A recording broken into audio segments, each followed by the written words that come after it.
Hey, welcome back to another episode of A Warrior Spirit, the show where the inner warrior shines in their light. Presented by Praxis 33, the company that aligns your thoughts, goals, and actions to create your best life. I'm your host, Errol Snow. Can you identify any unfulfilled creative passions in your life? Have you ever been too afraid to truly express yourself? Well, joining me today is Laura Workman, and Laura is a professional singer, actor, and published author whose career is a vibrant blend of artistic passions. And Laura's life is a testament to the power of creativity and the joy of pursuing one's passions. Her journey serves as a reminder that dreams can become reality with heart, hard work, and a little touch of magic. And Laura, I appreciate you joining me today. Thank you. Thanks for having me. So, you're currently in Arizona. Did you grow up in Arizona? I'm originally from Cleveland, Ohio. I moved here in 2013 to start a new life. A new life from the winter or a new life from personal stuff? Uh, all of the above. Sometimes it's better to just burn it all down and move, start over. Yeah, I've done that several times in my own life. I used to just throw a dart at a map, and wherever it landed Yeah. is where I'd go. So, how how did you find the differences between Ohio, Midwest, and in Arizona? Was it a little daunting, or was this something specific you chose for a specific reason? I chose Scottsdale because my best friend lived here at the time and it just kind of worked out. She needed to move out of her condo and I needed to move in, and we just kind of worked it all out. Were you a performer and a singer back in Ohio, or did you start that? Where did you start becoming an onstage presence? Um, in the church, school, just growing up as a kid, being in school plays and choirs and stuff. And then I dove head first into the church world, and I had drama teams, like teen drama team. My ex-husband and I were youth ministers, and he had a worship team, which I sung, did harmony and stuff. And then I had a drama team, and we were very, very busy. And then, any plays or whatever that the church had, I was enough to go to a large church that had a wonderful group of people that were into drama and theater as much as I was, and practices were a riot. But so it started there, and I wanted desperately to explore my creativity, music, and whatever, and just felt like I was in a dead end. I was, at the time, the economy was really bad. I was a server, that was the best job I could find, but that meant working Friday, Saturday night. And I want to be, in plays or music or something. I can't be serving tables on Friday nights. So, um, I moved here and ended up going to real estate school and tried. My motivation was I had to get a serving job here, of course, and just was like, I got to get out of this. So I went to real estate school. I got a real estate license and tried about eight different kinds of real estate desperately. My parents were into real estate and loved real estate, and I wanted to jump on that wagon, but I just couldn't make it work.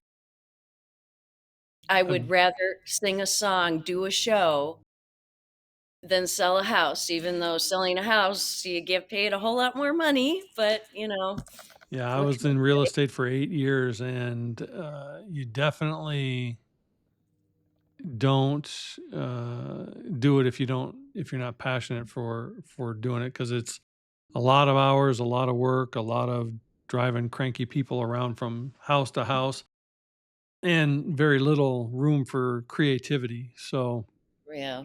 I can see why it was frustrating for you. In school, when you were growing up, were you in the plays and the drama team in school as well? Yeah, yeah, I was, in high school, we had a really cool drama team, and we would sing and stuff, but I was the kid, like at Thanksgiving or Christmas, I'd set up like a little puppet thing and and do little shows for the family and stuff. So you've been creative your entire life, it seems.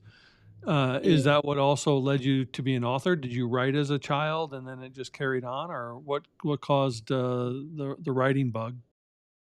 Well, if you asked me what I wanted to be when I grew up, I would always say a singer, actor. And then I kind of thought to myself, a writer. I mean, it kind of goes hand in hand.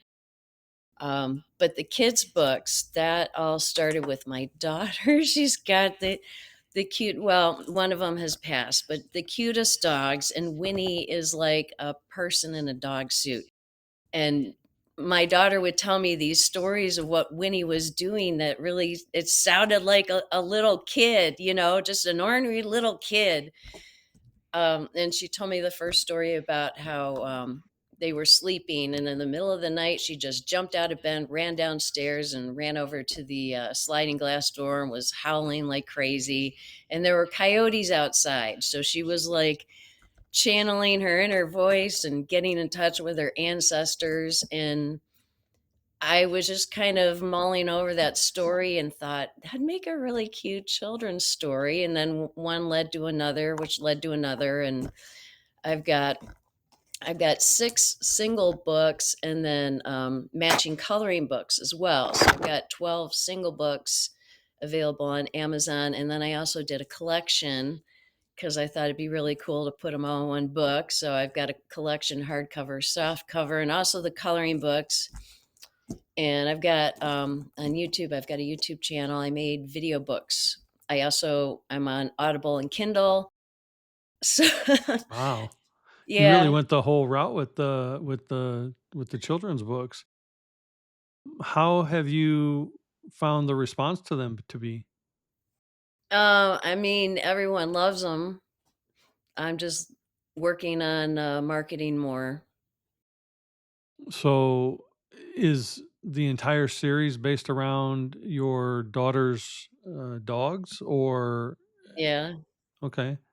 So you're bringing reality into the creative side, bringing it into what the children find more joy in life than us adults anyway, or most of them. right. Yeah. so so you're bringing that in. Did you illustrate it all yourself, or did you go out and get an illustrator? What did you do to bring this book to life?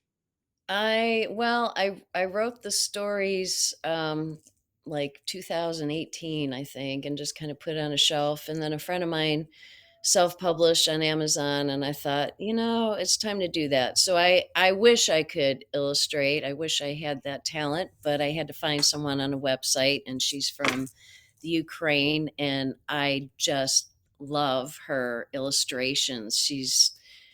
The colors are so vibrant, and the way she, incorporates light I don't it's hard to describe, but I feel like I found the perfect illustrator for what I wanted to capture, the feeling. I really love, actually, I've got a Richard Scarry book over there, but really inspired by Richard Scarry and Winnie the Pooh, and the old classics. And I wanted the illustrations to have like a classic look to them. You, in your bio and on your website, you say that your life's a testament to the power of creativity and the joy of pursuing one's passions. When you were in Cleveland, in your marriage, were you able to, outside of the church and your acting in the church, were you able to really enhance that part of you, or was the personal life kind of stifling the creative side? Yeah, exactly. No, I wasn't. I was just too busy being a mom and a youth pastor and all these other things. I neglected me. I didn't do that. So when I moved here, I was determined to find a way to make it happen. And from someone who goes from really creative, like all through school, in the church creativity, and then neglecting yourself, when you come to the realization that, oh my gosh, I really did leave part of me behind, What did you do to kind of help bring that back to yourself? Well, it's been a journey. I moved here and fell apart, and I've spent the last however years since 2013 healing. So, I just told a friend of mine recently that I'd be further ahead in life if I would have come from a healthy family. We all kind of go through some things that make us realize. I just went on my own alchemist journey 2 years ago. I just turned 60, and I went on my own alchemist journey when I was 58. I thought that I had healed. I thought that I had dealt with it. I thought that, therapy and all the other things had brought me through it. And then I realized all those other things just helped me kind of bury it. And until I dug in and really did the hard part, I didn't get to become who I was. And I remember saying that same thing, Laura. I remember saying, "Man, I've really wasted 58 years, and I've lived a lot of places, but I've never lived in any of those places. Mm. I've just kind of ghosted my way through life to get there." And I really feel the last 2 years are the only 2 years that I've really been authentically me and being able to live my life. And I look back and I said the same thing you did.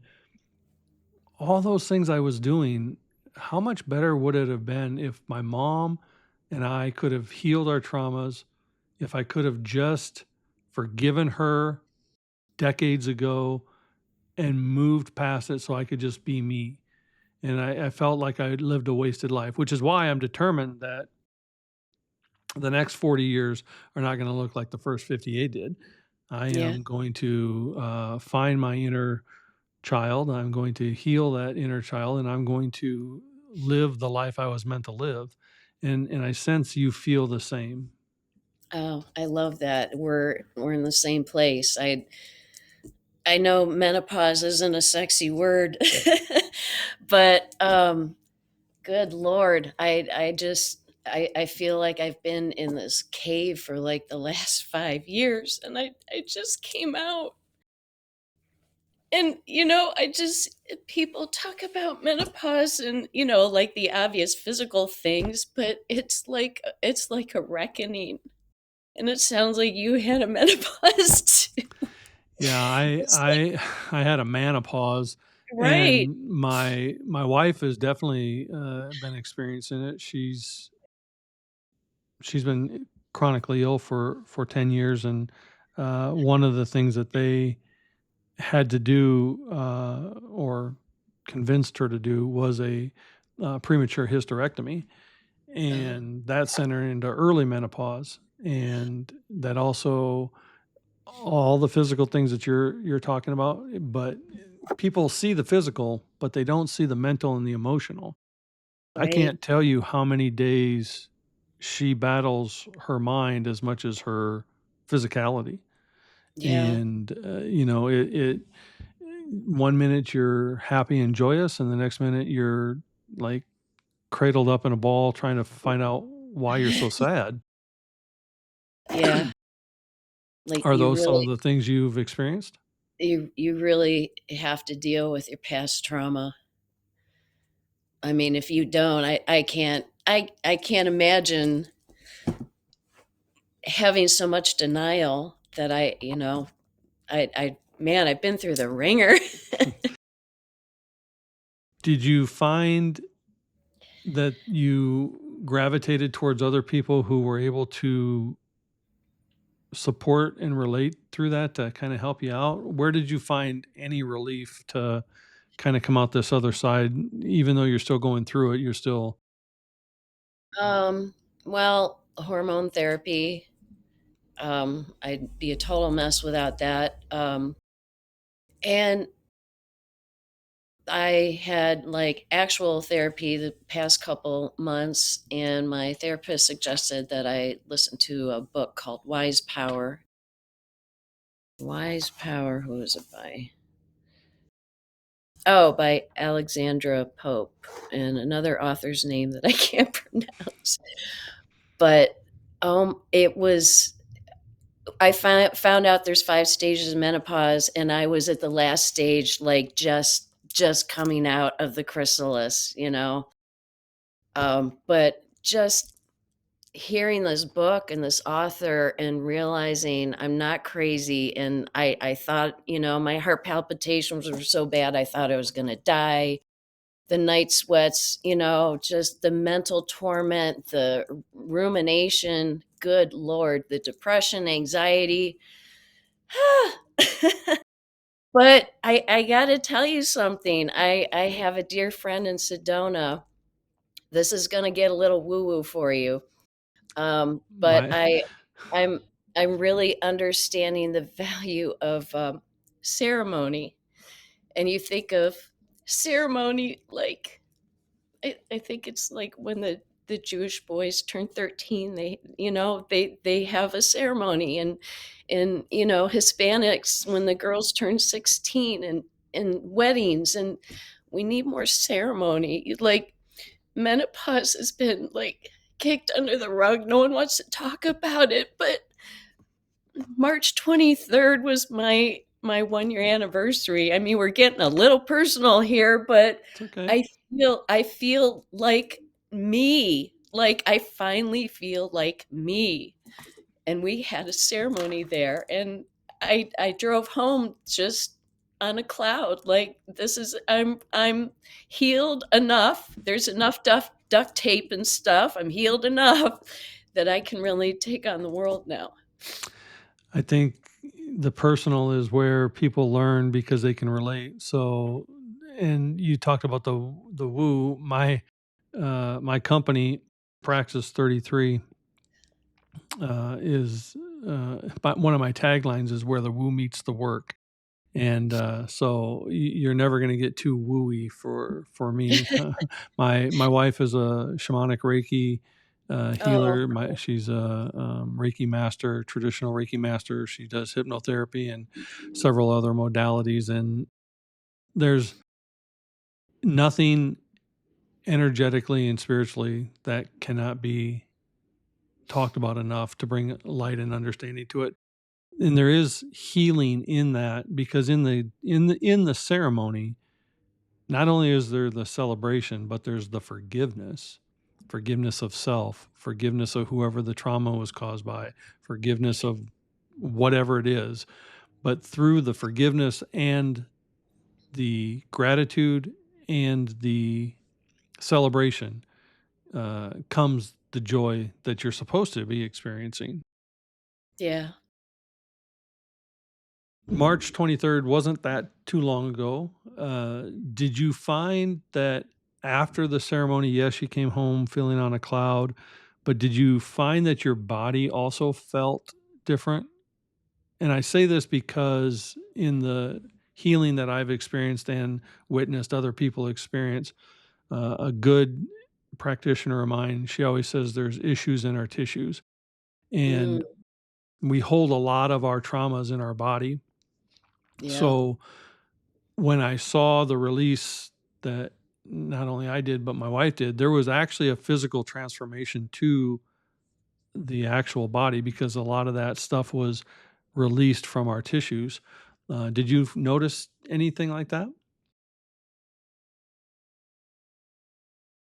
I'm not sure, but I have been doing things like, doing Epsom salt baths, and, like, the foot pads, and, like, feeling the need to help cleanse my body, I guess? Yes, yes.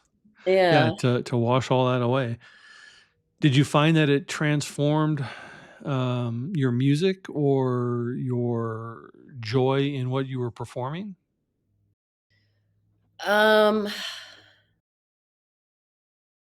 I haven't the only thing I've done musically, publicly since that is, the celebration of life for my friend Joey.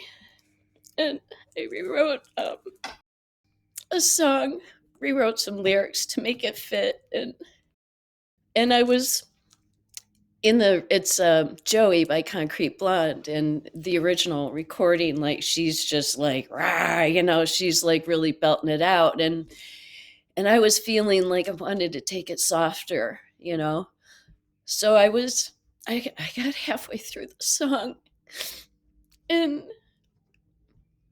Joey was there, and like it just burst out of me, like I was like in another world for the rest of the song. I don't know how I kept it together. Another singer came up to me and he's like, "I don't know how you held on to that last note." I'm like, "Did I? I don't know." But Yeah. it's like I feel like I'm able to express myself fully and speak my truth, and if people don't like it, that's just too bad. I One thing that hit me in therapy was this god awful sense of responsibility for everyone else's emotions so I could feel okay, and I can't do that anymore. Nor should we. Standing in our authenticity is the greatest gift we can give ourselves. When I'm dealing with my clients and I talk to them, because a lot of my clients are struggling to step out into their own authenticity and, connect their passion and their purpose and find out who they are. And I remind them that their job is two things. Your job is two things. Your job as an authentic person is to be a magnet, and a magnet doesn't care if it retracts or repels. The right people will be attracted, and the right people will be repelled. Just be the magnet. Don't be concerned on which end of the magnet you are. Secondly, be a lighthouse. And a lighthouse does not run up and down the shore looking for boats. It stands on the shore, shining its light, and the right boats come to it. So if you're an authentic magnet lighthouse, you will attract and repel, but you will draw near what is yours. And that's all you need to do. Be authentically you and who you are. We are not responsible. They never built a statue to a critic, but everybody's going to be criticized. The only way you're not going to be criticized is if you're staying in your house and not doing anything. And then someone will Right, criticize you for staying in your house. right. So live authentically who you are, and that's where the joy and the real magic happens. I'm going to take you back a second to this girl. Yeah. Uh, uh, you have With the pink tribute to hair. the Pat Benatar, the Precious Times, and then the Chain Breakers, and then Workman Productions. Can you kind of explain some of those? Sure. So, Precious Time was my first show. It was an hour and 45 minutes, 22 Pat Benatar songs. Um, so I had that show for a couple years, and the band kind of blew up. And then I created a new band. I wanted to incorporate another character, and I love Chrissy Hind. I'm from Cleveland. She's from Akron. She has lived in Cleveland. I love her music. It felt like a challenge to take her on, and so I decided to go with Chain Breakers. So I cut Pat's show in half, and I do 1 hour of Pat, 1 hour of Chrissy, and the pink wig thing. I guess you'd call it my alter ego. I have well, I don't know if you can see it. It's the tattoo. Here, I'll bring you on. Go ahead, show it. uh, Oh yeah, I have it so when I look at it, oh my gosh, I'm going the wrong way. This is so funny. there you go. But it's on my t-shirt as well, and the banner. It's me with my pink hair. It's like the superhero version of myself, I guess. It's like the strongest, sexiest, doesn't screw up, fierce. That's my alter ego. And what do you call her? Because she looks like a badass. Phoenix. Phoenix. There you go. Phoenix. And the Workman Productions. I love the logo, by the way. Thank you. Yeah, Chat GBT. I gotta, what can I say? Um, well, I created Workman Productions. Was it 2015? Yeah, yeah, 10 years ago. Just to encompass all the creative things that I do. I make videos and reels and books, and it's pretty much just, it's an LLC just to kind of blanket whatever creative thing I'm doing. Well, there's a lot of creativity and power in that, and you can really see the essence of what you're trying to accomplish, especially when you got the wig on. You're just like, you step into that new world. Have you found a way to step into that person without the wig? um, yeah, I have. Good. It's just Yeah. more fun when I have all the stuff on. Right. Yeah. The more joy, that's for sure. Yeah. You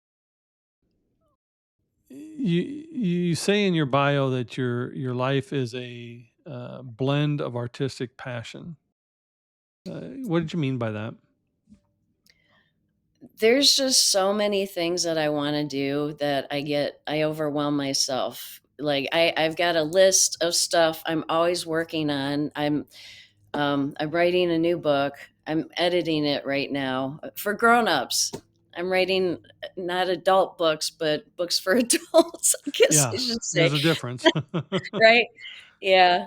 Um, and it's actually kind of birthed out of the last couple months and another breakup and taking a good hard look in the mirror at my anxious attachment style and how to deal with it. So my new book is called, it's got a long title, Avoidant or Anxiously Attached: The No BS Guide to Heal Your Attachment Style, Release Fear, and Break Free from Toxic Cycles to Build a Relationship That Lasts. That's gonna roll off the tongue. Right.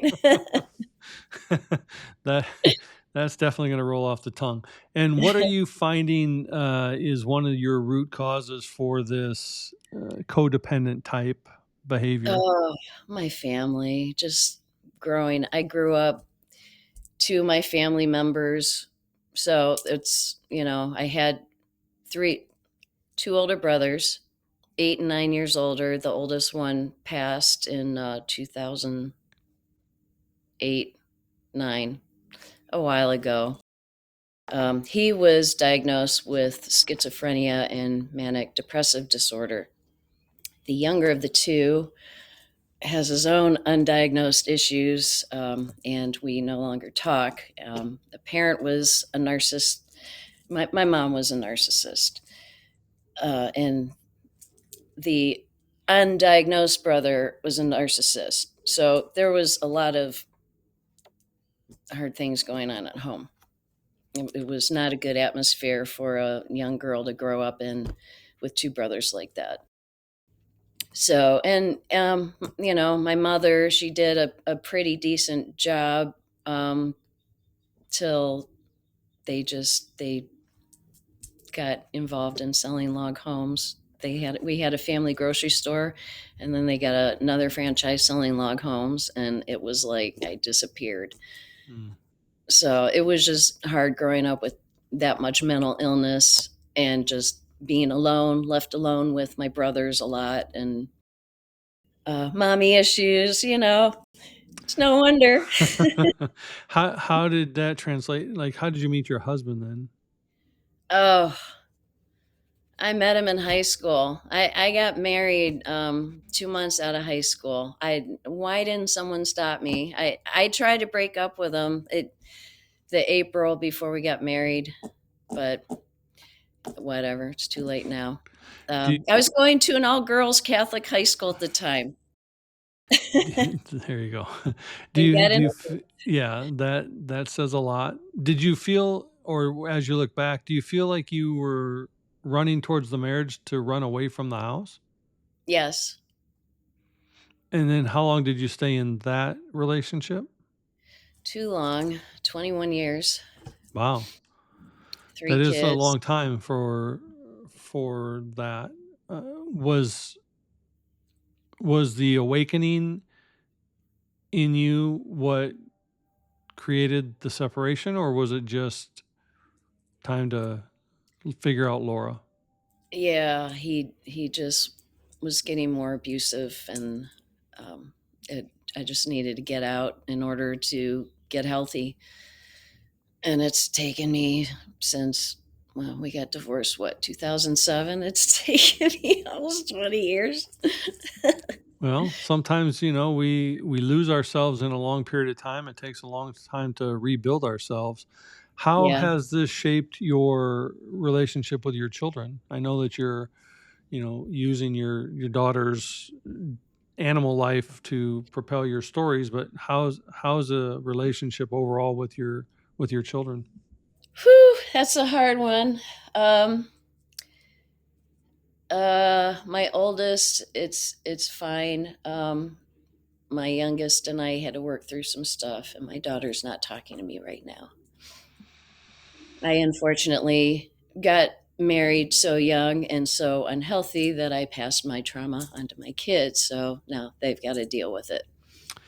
It happens. Generational trauma is a real thing. Yeah. And until someone is willing to break the cycle, it is a hard thing. And knowing even in my, family, I mean, I think there was 20 years where I didn't talk to my sister, and we're Yeah. just now starting to reconnect. I don't talk to any of my other siblings, for various reasons, and, when my mom passed away, in October, um, our relationship was very superficial because she never wanted to ever talk about anything that happened with us growing up. And part of the forgiveness and part of my own ceremony, I began to realize that she just didn't have the tools in her toolbox because it was passed on from her father, who was an absolute tyrant. And if you don't have the tools in the toolbox, but you're not willing to talk about any of that, Yeah. it becomes very hard to have a decent relationship. And so we were civil and acrimonious, and I love my mom, but we weren't close, and we weren't as close as we could have been if she would have just been willing to talk about any of it, you know? Um, so I Yeah. totally understand the dynamics of what you're going through. And when people break the chain, sometimes you don't have the same people around you, and some of those people are family, you know? They don't Yeah. they don't come along with the same desire for healing. Right. Well, my mother had the same issue with her mother, and probably the same, on and on. And I just decided I'm not, things aren't right, I can feel from you the feelings I used to have for my mother. I feel that from you, and that hurts, and we need to fix that. And whatever you need to say to me, say it. Well, I it's interesting. My wife had a ceremony of her own a while back, and within that ceremony, she saw her mother in the womb, not her in her mother's womb, but she saw her mother in her mother's womb, and Yeah. she could feel the things that the grandmother was passing down to the unborn child, which were then passed down to my wife. Yeah. And we don't, some people don't understand that when a female is born, she's already born with eggs. All the legs. Right. And so those connections to her lineage are already inside her. Right. And unless she grows up understanding how to break that cycle, whatever that cord that connects to the past connects to your present. Right. And it takes a great amount of awareness and a lot of work to Yeah. really break all that. So kudos for you to step out in whatever capacity that needed for you to start your own healing journey. And it is a journey, it's not a destination. You reference Right. that it's been 10 years here or 20 years there, Yeah. and it's truly going to be a lifetime of healing, but it won't be as painful as you continue to heal along the way. But yeah, time is irrelevant as long as you're doing the work. Right. I kind of feel like for me, the worst is over. There you go. Time to get back to this woman right here, right there. Yeah. We'll Right. we'll take away this one. We'll take away that one. There We'll you take go. away that one. We'll just leave this one. Yeah. Yeah. Time to get back to this woman right here. Yeah. So I definitely feel that you're on the right track. The Enchantments of Winnie and Greg is your current one, and the long titled one is your one that you're writing. Yeah. uh, Well, we could, yeah, w- avoidant or anxiously attached. when you were writing the book, what what did you sense from the animal that you could bring into your own reality? Because there is a connection there, or you wouldn't have written 12 books about it or had a series. So, what were you finding in the animal that you were also channeling through yourself? Hmm. I adore Winnie. I loved Greg, but Winnie, I don't know, she's like my spirit animal or something. I just adore her. And so my daughter moved to Arizona when Winnie was a baby, and I actually changed the story a little bit in the book. She moved here with Winnie, and then she got Greg. Whatever, it doesn't matter. So, what was I going to say? I lost my train of thought. That's okay. You were channeling the dog. And what kind of dog is it, by the way? Oh, I am so bad with remembering breeds. It's like it's called the teddy bear dog. She Okay. she can get like long eyelash. I think she's like a Shih Tzu mix. Okay. So my daughter moved here and moved in with me and my dad.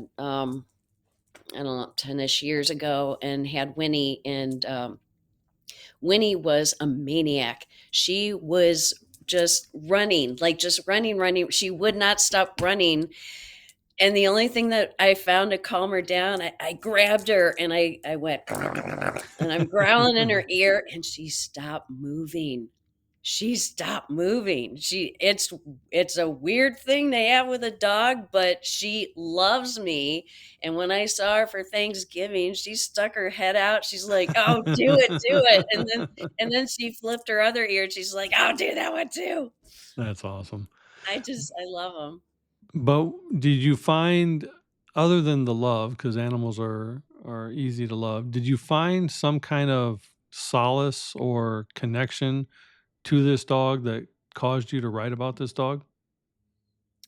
Um just well, I lived with her for a few years, like 1 year here, 1 year there, and taking care of her. And she's just I guess she's like a grandkid in a way. I don't know. I don't have any real grandkids. I guess she's just like my my Your fur idol. grandkid. Yeah. She's your fur grandkid. Yeah, I mean, I love putting dresses on her and stuff. And she's so Oh, fun. you're one of those owners. My daughter's got outfits for her. She doesn't wear them very often, but That's yes, funny. yeah. Does she have a wig like this? No, she doesn't have a wig. She has a Christmas dress, and she had it on. for Christmas, and I'm looking at her. I'm like, wait a minute, the front of her dress is really on her back. I don't know. It just struck me as funny. So Winnie's one of those kind of dogs, I see. If you were to reach out to somebody, or someone was to reach out to you and they were going through, whether it be the trauma release, the menopause, finding the creativity in the spirit, you know, fulfilling their passion, what would you say to those people? Oh my gosh, I don't know where to start. I guess I start with asking, what did you what did you want to do? Who did you want to be when you were little? Like 5ish. Old enough to know stuff, but not old enough to be affected by the world too much. I don't know. Uh, it starts with discovering what makes you happy, what brings you joy, and then learning to tune into that and follow your intuition. Like just when I was waiting for this interview, I was like, what am I going to do right now? And then I thought about something. There's this meme that's taken off, and I thought that'd be a really good t-shirt. So I was working on a t-shirt, but it's like getting to the point where you're in touch with yourself enough to know what'll bring you joy, and then to be attentive enough for when those little nudges hit you. Like I don't know if you've noticed my goofy videos on Facebook lately, the dog videos, but I was just I get inspired to film videos sometimes, and it's not always when I look nice. My hair was atrocious that day, but I'm like, F it. I'm just gonna film a bunch of videos. So I filmed a bunch of videos and kind of played off the whole messed up hair thing with a few of them, um and yeah, like I've had a lot of those, and I'm learning to listen to that. And that T-shirt thing this morning, I'm like, wait a minute, is that one of those? Well, I appreciate that you are unabashedly you, and you just Thanks. show up being you, and living in your joy and your happiness. And that's a place that I hope a lot of my listeners can get to, because we all have stuff, but we all have to also find the joy, whatever that is for us. Right. So, the creativity, I, I, I don't know that a lot of people want to be authors, but I think a lot more people should definitely write, Yeah. even if it's a sentence or silly poem or whatever. Just write Or stuff journaling. down. Yeah, Journaling. journaling. Just get it out. Yeah, get it out, because there is something truly cathartic about putting your thoughts, experiences, passions, whatever it is, on paper. And I think that's creativity. Kids, children have unabashed imagination and Mm. creativity, and then the world around them crushes it out of them. And as adults, I think we need to learn how to reconnect with that and bring it back out, whatever that is. You know, Absolutely. tap your fingers on a desk, shake a tambourine, whatever it is. Just find some form of creativity, because you'll be surprised at how much joy that brings back to your life. Right. And try new things. You just don't know. Just because you're older doesn't mean you can't try new things. Yeah, I think if you're compelled to even think about it, you should be compelled to at least say yes to it once. Yeah. I mean, I've not considered myself a painter, but I remember as a kid loving to play with watercolors and stuff. And I've got this huge canvas sitting in my storage room, and I'm like, maybe I'm supposed to start painting. I don't know.